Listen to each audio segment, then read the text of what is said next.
18-year-old kids probably think that's a little bit cooler. It might give you a slight edge in recruiting, but it just seems like a huge waste of money. Yeah, it does. And I'm not sure what the aim is that they're trying to accomplish with this. I've thought about this. I do like when they do the salute to service ones that a lot of teams are going to be doing this weekend, but sure. But that's one of the special occasion ones. I mean, just doing it for doing its sake is dumb. Right. I don't know. I'm a conservative uniform person, and you can make something conservative still look cool, but all these ridiculous Maryland sort of uniforms just can go away. You know, if we took a straw poll of our listeners, 100% of them would not peg you as conservative. When it comes to things that are traditional, like universities are traditional to me. So I don't understand why they have to move away from just conserving the traditional part of the university. It's just kind of what a university is, a tradition. My name is Claire Mullins, and I'm a social liberal, a financial liberal, and a college uniform football team conservative. There you have it. Kaboom. All right, so what's your favorite uniform combination? Well, do I have to pick a school that's not mine? Because as you know, I really don't have any emotional cares about any school that's not mine. You can't even respect another school's, like, the crisp and look of their uniforms? This might actually change the subject, but I was just having this conversation with someone the other day about jealousy. Someone was talking about everybody's jealous of Kim Kardashian's butt. And you know what? No, some people just don't care enough to appreciate something vapid and unimportant. So that's how I feel about other colleges. And not that they're vapid, but they're unimportant to me. So I don't pay attention as much or take in the details or form an opinion about what they do. It's not important to me. So Claire likes the UCLA powder blue uniforms. My favorite. Oh, I do. I do like those. See, there you go. My favorite, oddly enough. See, this is like at a restaurant when the man orders for a woman. That's exactly what happened in that little exchange there. Oh, okay. Well, I'm glad that all worked out. She'll have the swordfish sauce on the side with chivalrous Caesar salad. Well, that has anchovies. I mean, if I'm on a date, probably not Caesar. My random favorite college uniform combo is Virginia Tech's Road Whites. I don't know why. Just the crisp, clean look of it just looks good. Okay, that's a good point. I love whites. That's always my favorite uniform is white. That is definitely the sound drop open for the show. Oh, shit. No, Andy! No! Oh, stop, man. You can't do that. In or out, LeBron saying that he's not going to let his kid play football. And this after LeBron was a huge high school football star in Ohio. Played up until his junior year, was all-state, wide receiver, tight end sort of hybrid. What's your thoughts on this? The greatest player in basketball saying he's not going to let his kids play football. That's his call. I mean, each parent, it's up to them what they want to expose their children to. And he's experienced it, and so this is one opinion he has that I can't fault him for having. All right, so you're in with his opinion. Yep. Oh, okay. I'm in as well. I mean, it is his kids, and it is his words, it's his decision. But LeBron Jr., if he's just a shred of that athletic ability of LeBron and similar size, he would dominate the future NFL, especially if a bunch of kids down the line are held out of football because their parents don't want them to play. So against a shallower talent pool, LeBron James Jr., wide receiver, Houston Texans, come on. I'm not saying that I would be against that, but from a parenting sense, I can't help but respect. I'm sure he knows plenty of football players. I'm sure he knows he played himself. And so I know why would he not let his child, if not for that child's best interest, in his educated opinion? Yep. And it is kind of scary right now with all the head trauma and the lawsuits against the NFL. But something that Mike Golt's wife, who's a big advocate for moms and safety in football, this is the safest time in history to play football. I mean, this isn't like the 30s with leather helmets and no face masks. There is a lot of technology, a lot of money taken to try and make this game safer. Right. Absolutely. And parents, I think, probably need to take that into account. But, if you look at the situation and educate yourself and form an opinion based on that, then I'm not going to judge you for that. Sorry. That's not my place. Next, in or out, the Houston Rockets are 7-1 and now in second place in something called the Southwest Conference, Division. Are you in or out with the Rockets? Why would I be out? Because they're going to end up 7-75. Because you're wrong. Shut up. What's wrong with you? Why would you say something so rude? I live and die by wins my team accumulates or losses my teams avoid. Well, except the Rockets are like your fourth backup team. No, they're not. They're my second team. They're like my second favorite team on earth after the Texans. So the Houston Rockets are above the Texas A&M Aggies. No, they're not above A&M. I meant football. Sorry. I meant like in terms of sports in general. I didn't take into account college. But in terms of Houston sports, they're second. In terms of all overall sports, they would be third. Well, there you go. If you could only pick the Texans or the Aggies for the rest of time, could only cheer and watch one, what would it be? It's kind of 6 and 1/2 dozen the other. Let's be honest. I mean, I guess I went to school at A&M, so I care about it more. Mm. But wait, you went to school at A&M? They're both ultimately going to disappoint you and break your heart. So whatever. Well, they're not men. Well, I guess they are men.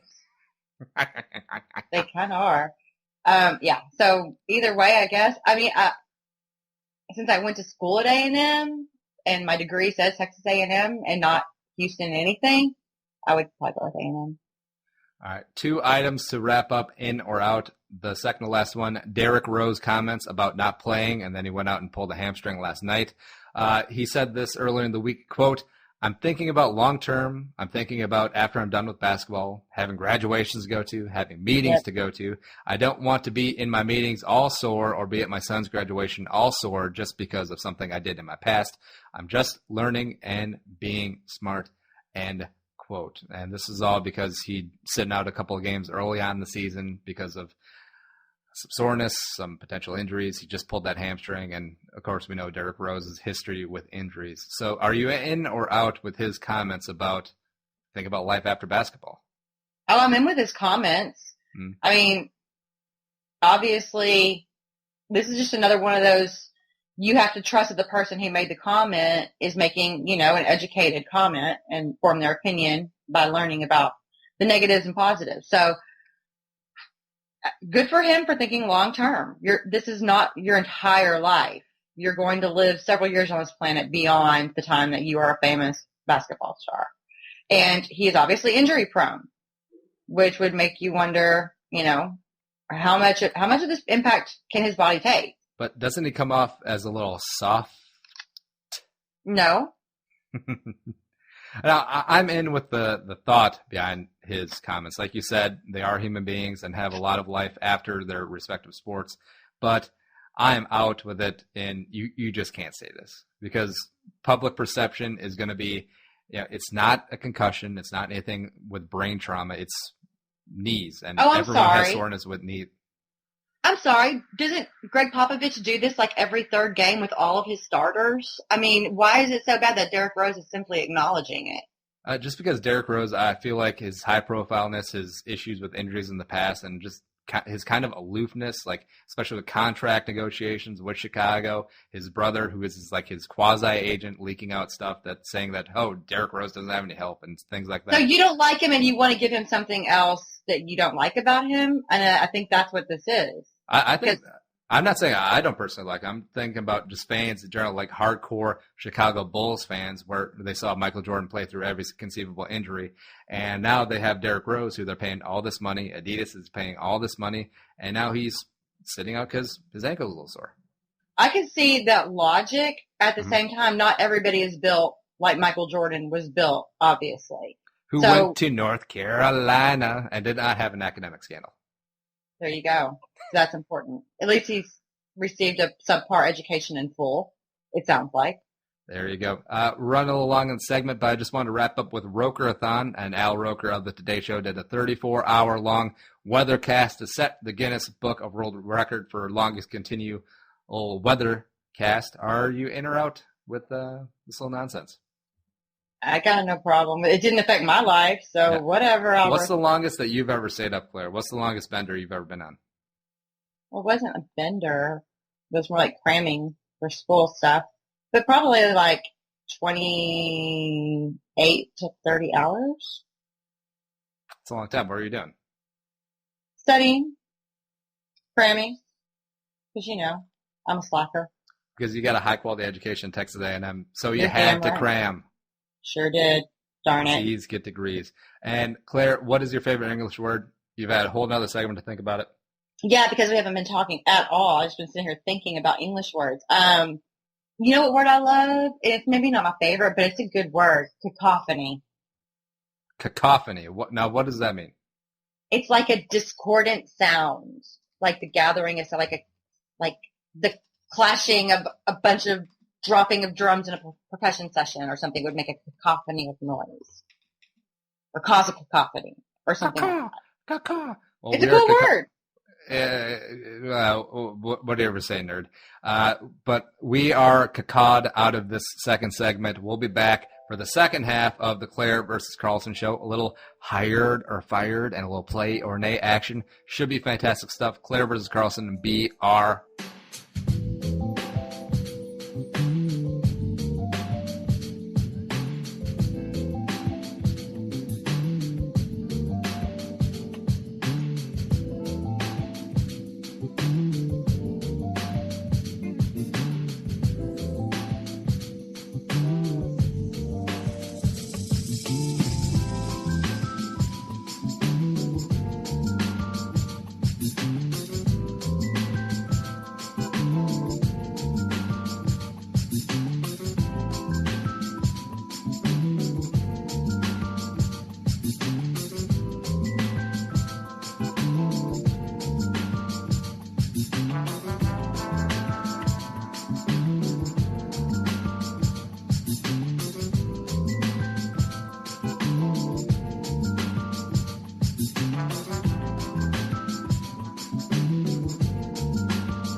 And we're back for segment 3 of the Claire versus Carlson show as Claire shimmies her mouth full of a bunch of old Halloween candy. What you got over there? Pink Starbursts. Pink Starbursts are good, but over the break you were bashing yellow Laffy Taffy, and I will not hear that hearsay. Hello? It's not just yellow. That's yellow can not be hearsay. okay. That is heresy on top of hearsay. Yeah, someone told you about my heresy? Team Yellow. Yellow sticks together. Banana Laffy Taffy and me are tight. But what about lemon? I love lemon even more than banana. Me too. I don't like banana flavor. It tastes like it's fake. There you go. Because it is. Well, so is lemon flavored. I don't care. Whatevs. It doesn't taste fake. Speaking of lemons, and we are going to go through a list of who we think is going to get fired in the NFL this offseason. Dennis Allen, Egon, you already been fired. Yeah, to be honest, I could not pick Dennis Allen out of a lineup. I couldn't tell you what he looked like to save my life. Even though he's a Texas boy, isn't he? Mm-hmm. I think so. He's something. And not so much. Wah, wah. So we'll tell you which teams are going to be letting their coaches go in the offseason, or maybe the coach just moving on. And who we think is going to replace them. As promised, there's a lot of what's it called? I don't know. Teases. Intrigue? I got a lot of teases to pay off and a lot of hot takes going on in this nice little cauldron of hotness. And we'll also play or nay a little bit later on. But now, who is getting fired and who's getting hired. First team. My guess, the Raiders that fired Dennis Allen